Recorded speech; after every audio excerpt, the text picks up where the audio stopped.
Est-ce que tout le monde a survécu à la rentrée ici? Parce que moi, c'était à ça.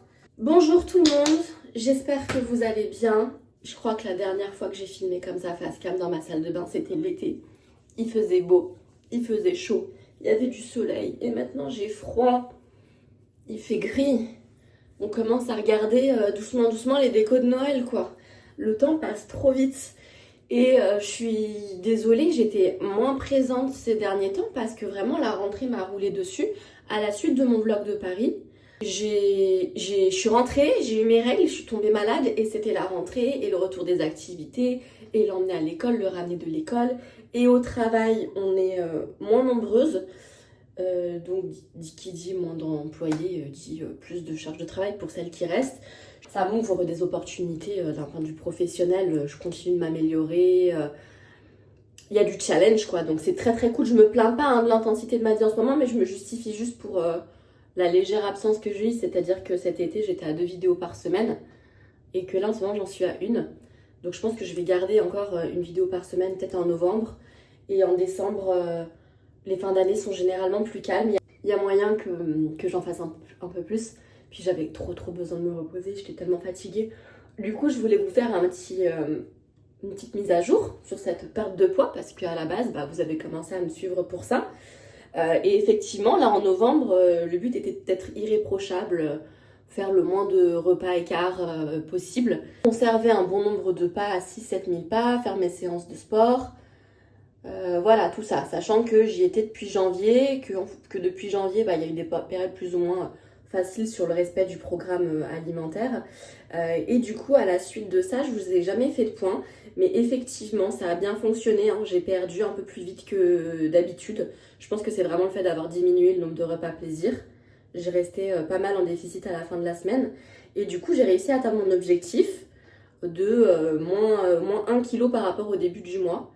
Et je trouve que c'est quand même énorme parce que voilà, j'étais pas en très gros déficit calorique. Je sais pas si vous avez vu, mais à Paris, je me suis quand même fait plaisir. Et puis, je vous avoue que sur la dernière semaine, comme je commençais à avoir mes règles et à tomber malade, j'étais un peu moins rigoureuse. En plus, avec la saison là, qui est arrivée, le froid, avouez, on n'a plus envie de manger des salades César. On a envie de boire du chocolat chaud et puis de se faire des cakes. Et moi, j'adore cuisiner. Notamment les pâtisseries, et ça c'est ce qui m'a manqué en fait depuis janvier, de cuisiner du sucré, des pâtisseries, et c'est pour ça que je vous ai sorti cette vidéo où je teste des recettes Instagram. Et quand on rentre dans une période froide là comme celle-ci, qu'on est beaucoup plus souvent à la maison, moi mon petit kiff c'est de faire des recettes avec mon fils, de me faire des bons petits goûters autres que des pépitos trempés dans du lait, vous voyez. Moi c'est vraiment un plaisir, et du coup ça m'avait trop manqué en perte de poids, de pouvoir cuisiner des pâtisseries. J'adore tester les recettes.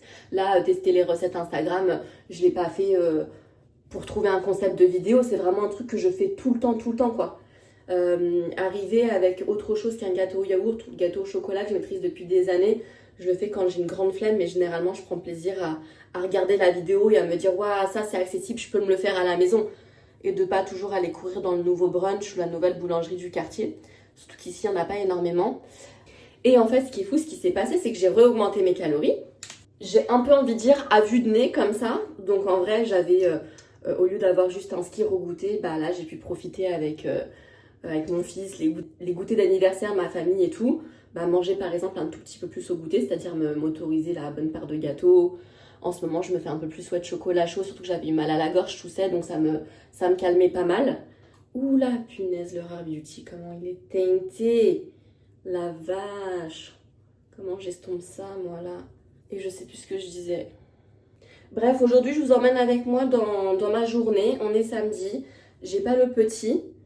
Je vais passer une partie de la journée avec ma soeur. Ce qui se passe par rapport à ma recherche de maison, ça a été très compliqué avec la vendeuse, mais on a trouvé, on a négocié, ça c'est trop chouette. Et normalement on signe là fin du mois d'octobre, le compromis. Donc vraiment je suis toute excitée, j'ai hâte de commencer à réfléchir à la déco que je voudrais, etc. Parce qu'ici ça fait 2 ans qu'on est en location. Je me sens pas à 100% comme chez moi. Je peux pas faire la déco que je veux. Il y a des meubles, forcément un évier, un meuble d'évier, je peux pas les changer comme ça quand je suis en location. Je vais pas commencer à mettre du papier peint partout. Et là je vais être chez moi, c'est-à-dire que je vais pouvoir faire ce que je veux, les tests que je veux. Si je veux faire un mur vert, un mur rouge, comme je veux, si ça me plaît pas, je repeins par-dessus, sans avoir à penser à la proprio qui est derrière et à mon chèque de caution. Je me souviens de ce que je voulais vous dire. En fait, du coup, j'ai augmenté mes calories un peu à vue de nez.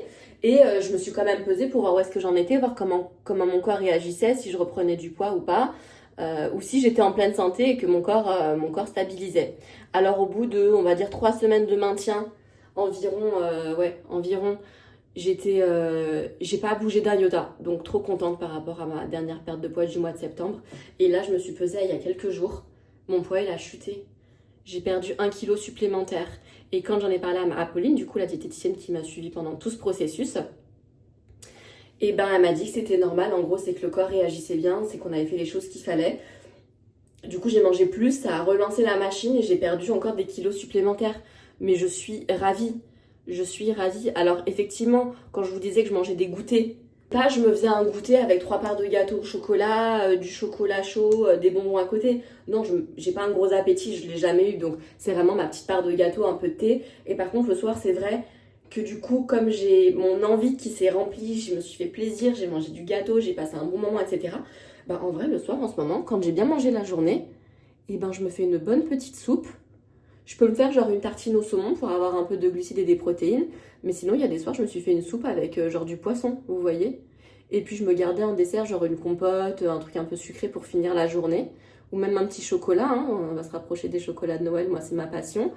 Donc, en gros, je pense que je compensais naturellement comme ça au niveau des envies. Et après, le lendemain, je reprenais une journée tranquille. C'est-à-dire que bah, y a des jours, je vais avoir plus faim le soir parce que j'ai pas eu le temps de trop manger la journée. Et il y a des journées, genre les week-ends, où comme il va se passer plein de trucs, je vais avoir un resto et tout à midi, bah, arrivé le soir, je vais avoir moins faim.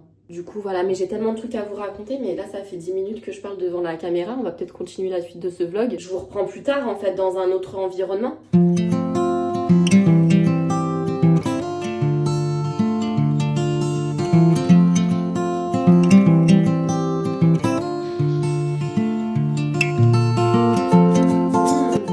Ça ressemble?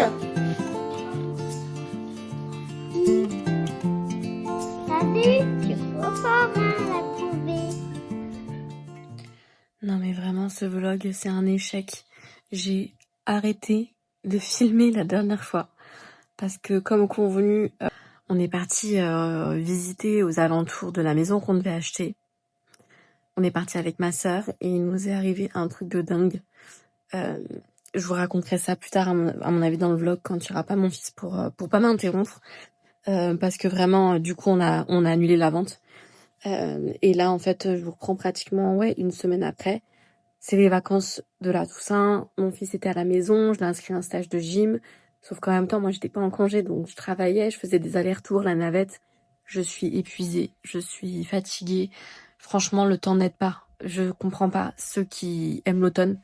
Vraiment, il pleut, il fait gris, les journées raccourcissent, on est fatigué, on sait pas comment occuper nos gosses. C'est vraiment un enfer. Et c'est pour ça que vous me voyez en fait les deux, vous allez me voir beaucoup en intérieur. Qu'est-ce que je vais bien pouvoir vous raconter en restant à la maison toute la journée? Il était prévu avec mon fils qu'on aille faire une activité dans un endroit que j'ai trouvé à 30 minutes de la maison, ça s'appelle Miniville et en fait c'est plein de petits stands avec par exemple une police miniature, une caserne de pompiers miniature, un docteur miniature à leur hauteur pour qu'ils puissent faire des jeux de rôle en fait. Et il a été insupportable toute la semaine. Là pour s'habiller, il a mis 50 ans, que de la négociation et il veut pas se brosser les dents et il veut pas ce manteau, il veut pas mettre les chaussures et puis il écoute pas donc j'ai annulé. Je reste à la maison, franchement. En plus, j'étais en pleine menstru là toute la semaine, donc je pense aussi que il y a le facteur fatigue qui vient s'ajouter à ça. Je vous avoue que cette semaine, j'ai tellement bien mangé, j'avais tellement faim que pour l'instant, je vais pas me reposer. On va rester sur cette bonne note. Je vais quand même essayer de faire attention alors que ça y est, la période des fondus et des raclettes est officiellement ouverte. J'en ai fait une la semaine dernière, j'en ai encore une cette semaine. Je pense que il faut que je relativise, que je respire un bon coup. Mon fils retourne chez son père lundi. Je vais pouvoir vachement plus vlogger parce que j'ai prévu de faire plus de séances de sport, prendre du temps pour moi, continuer de bosser parce que je suis toujours pas en vacances jusqu'à Noël, puis essayer de vous montrer des trucs aussi un peu intéressants parce que là vraiment, du coup, comme on fait pas ça cet après-midi, je sais pas ce qu'on va faire. Mon fils c'est vraiment un lion en cage quoi. Quand on sort pas de la journée, c'est un enfer, c'est bêtise sur bêtise sur bêtise. En tout cas, la bonne nouvelle, c'est que j'ai fait des cookies hier et je suis trop contente. J'ai enfin trouvé une recette de cookies qui fasse des vrais cookies là, les gros croustilles moelleux avec une pâte épaisse, bien, pas en mode les cookies biscuits, vraiment les cookies bien gras, bien fondants, à mâcher. Et ils sont trop beaux, ils sont trop bons. Je vais vous mettre des images. Après avoir testé moult et moult recettes sur Instagram, donc on va dire ça va être la bonne nouvelle et très sûrement mon goûter de réconfort pour l'échec de cet après-midi. Vraiment, je le dis comme un échec. Parce que c'est soit en fait on se fait respecter, on est des parents autoritaires et on doit annuler de super activités. Soit en fait on accepte tout parce qu'on a envie de passer de bons moments avec nos enfants, mais c'est pas non plus la solution quoi. Enfin bon.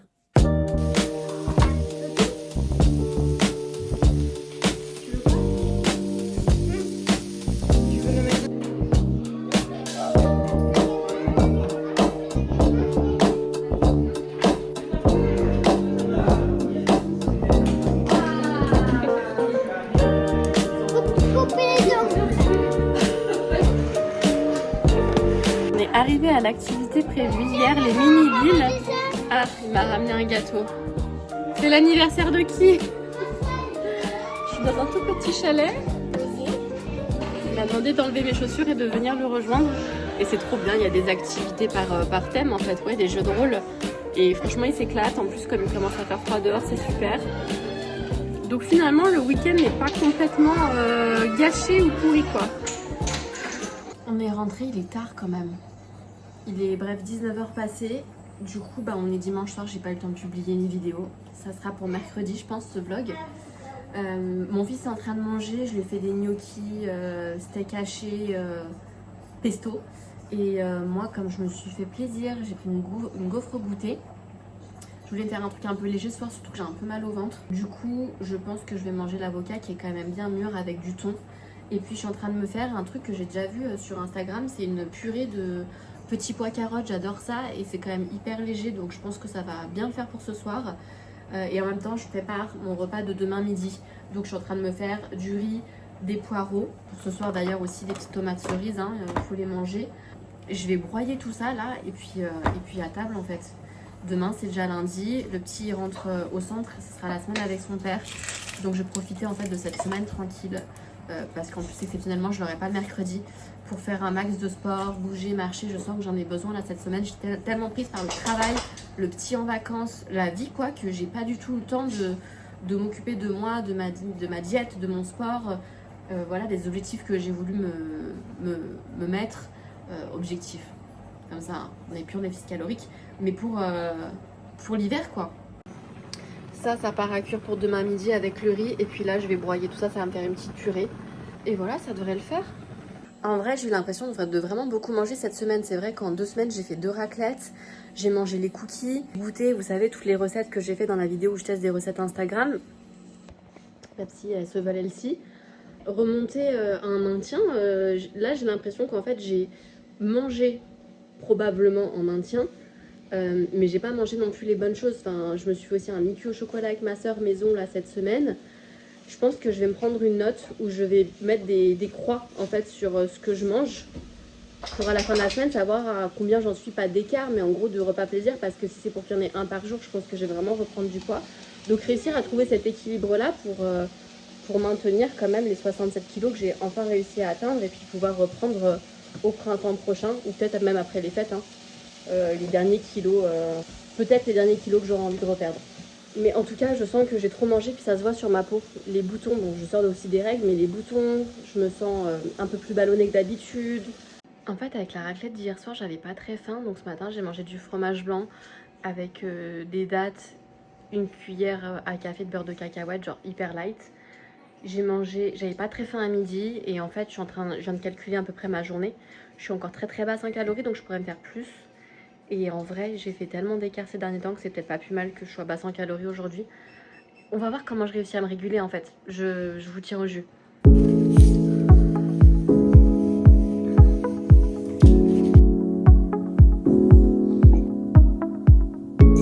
Lundi au travail, je vais en profiter pour vous raconter ce qui s'est passé par rapport à cet achat de maison. On avait eu déjà plusieurs problèmes par rapport à la découpe du terrain, donc c'est-à-dire que c'était un appartement duplex et non attenant, il y avait un jardin. Et on a appris entre-temps, la veille de la première date du compromis, que le voisin était intéressé par ce bout de jardin pour avoir un accès directement chez lui. Déjà, on a trouvé ça un peu louche en fait que la propriétaire n'ait pas informé l'agent immobilière. Du coup, ça a mis un stop au compromis parce que visiblement, elle s'était déjà engagée avec le voisin là-dessus. Bref, le temps s'écoule, on finit par faire une autre proposition, se montrer souple sur ce bout de terrain en fait qu'on n'aura pas. Elle met du temps à nous répondre, vraiment on était face à une vendeuse très très indécise, apparemment inquiète. Bref, on finit enfin par avoir un retour après un ultimatum qu'on s'est retrouvé à poser.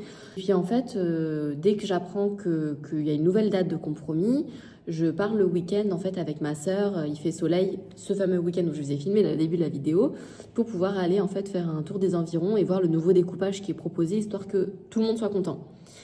Et j'arrive sur place, on se gare, ma soeur sort le bébé de la voiture. Une voiture s'approche de nous, alors faut pas oublier que dans le contexte, on est quand même dans un petit village. Dans un petit village, il y a quelques maisons, mais c'est globalement très calme. Et du coup, une voiture s'approche de nous, il s'avère que c'est l'un des voisins qui nous demande ce qu'on fait ici. Donc je lui explique que je suis la future propriétaire, que je suis en train de regarder le nouveau découpage du terrain. Je le trouve hyper... en fait, il me regardait de façon hyper... suspicieux en fait, comme si je venais, que j'étais pas chez moi. Et donc après que je lui explique ça, il me demande s'il peut se garer. Et c'est après coup que je réalise qu'il me demande s'il peut se garer sur l'une des places qui appartient à la propriété que je suis en train d'acheter. Donc je laisse se garer. Je finis aussi par comprendre que toutes les fois où j'étais venue, c'était sa voiture en fait qui était garée ici, alors que logiquement il n'y avait plus de locataires dans l'appartement. Et que je comprenais pas, surtout qu'en fait c'est une rue où il n'y a pas d'autre moyen de se garer. Chaque maison a son garage et comme c'est une rue de village, il n'y a pas de place matérialisée. Si vous vous garez, vous coupez la route en fait, c'est une petite route. Et en fait, je finis par arrondir un peu les angles avec lui. Il était avec sa petite fille, donc on parle enfant, etc. Je me dis, je vais pas commencer par mettre les voisins à dos. Je me note cette question en mode discuter avec l'agence immobilière. Pourquoi est-ce que les voisins se garent sur nos places? Bref. Au moment de me mettre à faire un appel visio à mon mec pour qu'il voit le nouveau découpage du terrain, il y a une femme qui est un peu en hauteur, parce qu'on est quand même là où il y a des montagnes, donc il y a des entrées de maison en hauteur, qui passe sa tête et qui nous dit « Qu'est-ce que vous faites ?» Et moi, je lève la tête, donc je vois cette femme, franchement, elle devait avoir mon âge, à peine plus âgé. « Vous faites quoi ?» Je crois carrément, elle me dit « Vous faites quoi ?» Et je lui dis « Bonjour, je recommence mon speech, je suis la future... propriétaire de ce terrain, de l'appartement qui est là-bas. Je vais y arriver, mon téléphone il a sonné et j'ai continué de travailler, j'ai pas fini mon histoire. Du coup, je suis rentrée à la maison, je me suis changée et elle me sort « Vous êtes sur ma propriété là ?» Et je lui dis, je regarde par terre, je regarde vraiment mes pieds par terre en mode « Mais où est-ce que j'ai mis mes pieds ?» Et en fait, j'étais sur un bout de trottoir en fait, un bout de trottoir qui est un droit de passage pour que les voisins puissent aller se garer dans leur maison. Et elle, à 100 mètres, il y a son Porsche avec l'entrée de sa maison. Et je lui dis, je sais que c'est un droit de passage, j'ai besoin de me mettre ici parce que c'est d'ici que j'ai la vue sur mes places de parking et mon terrain, je vais pas rester longtemps. Et elle répond, oui, mais je vois bien, là, vous êtes deux jeunes femmes avec un petit bébé. En fait, ce qui se passe, c'est que j'ai un malinois dans mon jardin et que si je le sors du jardin, si vous sautez dessus, ce sera pas mon problème, c'est pas ma responsabilité. Et on se demande avec ma sœur, mais pourquoi elle veut nous attaquer avec son malinois? Nous, on est juste là pour faire une vidéo. Donc, je lui réponds toujours aussi calmement.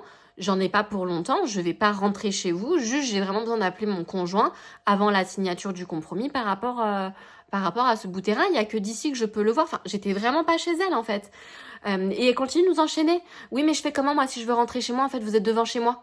Je dis, vous pouvez rentrer chez vous. Elle me dit, non, je peux pas parce que si je passe, je suis avec mon malinois et je sais pas comment il peut réagir. Là, vous êtes dans sa propriété. Il peut très, très mal réagir. En gros, sous-entendu, il peut vous attaquer, quoi. Et je lui dis, mais j'en ai pour 2 minutes. Elle me dit, j'espère que vous en avez pas pour plus de 2 minutes parce que là, moi, je dois rentrer. Je fais comment pour rentrer? Je suis sûre qu'elle devait pas rentrer chez elle. Elle a juste voulu nous faire chier. Du coup, elle m'a mis un coup de pression avec son histoire de malinois. Et pendant que je fais l'appel en visio avec mon mec, sans bouger de ma place pour lui faire comprendre que je fais rien de mal, que je suis juste devant mon terrain à ça près pour pouvoir avancer sur mon projet d'achat, je suis en train de me dire, mais comment c'est possible? Qu'est-ce qui va se passer? Parce que moi aussi, j'ai un chien. Et ça se passe comment si je la croise en bas de chez nous? Parce que c'est quand même un droit de passage pour les propriétaires autour. Comment ça se passe si je la croise avec mon chien qui est quand même un staff aussi assez dynamique avec son malinois qui soit est trop bien dressé à l'attaque, soit qui n'est pas dressé du tout et qu'apparemment elle ne maîtrise pas. Et pareil, je réfléchis, je me dis, mais là, si elle est en train de s'adresser comme ça à moi, ma soeur et un bébé de 6 mois, si demain je suis avec mon fils en train de mettre des choses dans la voiture et que mon fils, il va pas attendre sur la route, il est obligé d'attendre sur ce droit de passage qui est un bout de trottoir, qu'est-ce qu'elle va faire? Est-ce qu'elle va tout le temps nous agresser comme ça à chaque fois que je dois rentrer dans ma voiture?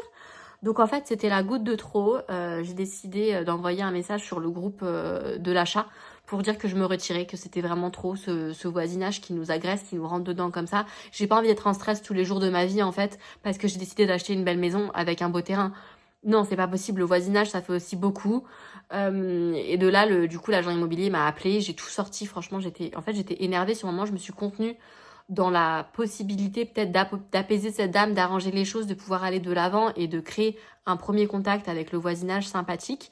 Mais au vu de comment elle a réagi jusqu'au bout et elle a été hyper insistante, c'est-à-dire que même pendant l'appel, elle me regardait de par-dessus son jardin pour voir quand est-ce que je me cassais. Je me suis dit, c'est pas possible, ça nous a fait monter un stress avec ma sœur. Je veux pas vivre dans cette ambiance-là. Donc du coup, retour à la case départ. À rechercher un bien. Et là, ça fait des jours, même du coup 2 semaines qu'on cherche avec mon mec, parce qu'on n'arrive pas à se mettre d'accord sur les critères, parce que soit c'est trop cher, soit c'est trop petit. Franchement, c'est compliqué. Le marché est hyper tendu en plus dans notre région. Je sais pas. Et en plus, ça, faut que j'annonce à mon banquier que pour la 2e fois consécutive cette année, on annule une signature parce qu'on se retrouve avec des vendeurs indécis, où la fois d'avant, c'était l'agent immobilier qui était vraiment pas très fair-play. Donc du coup, voilà. Ça a été beaucoup de blabla pendant ce vlog. J'espère quand même que ça vous aura plu. Là, en vrai, cette semaine, je vais faire quand même pas mal de sport. J'ai rendez-vous sur l'application en live au Libye pour faire une petite séance là de stretching du haut du corps en fin de journée. Mais ça, c'est des updates et un retour d'avis que je vais vous faire sur la vidéo qui va sortir juste après celle-ci sur mon test de l'application au Libye du coup de Sissi Mua. En tout cas, vous, j'espère que ça va bien, que... vous avez passé une rentrée un peu plus douce que la mienne. Et je vous dis à très bientôt pour des updates. Ciao!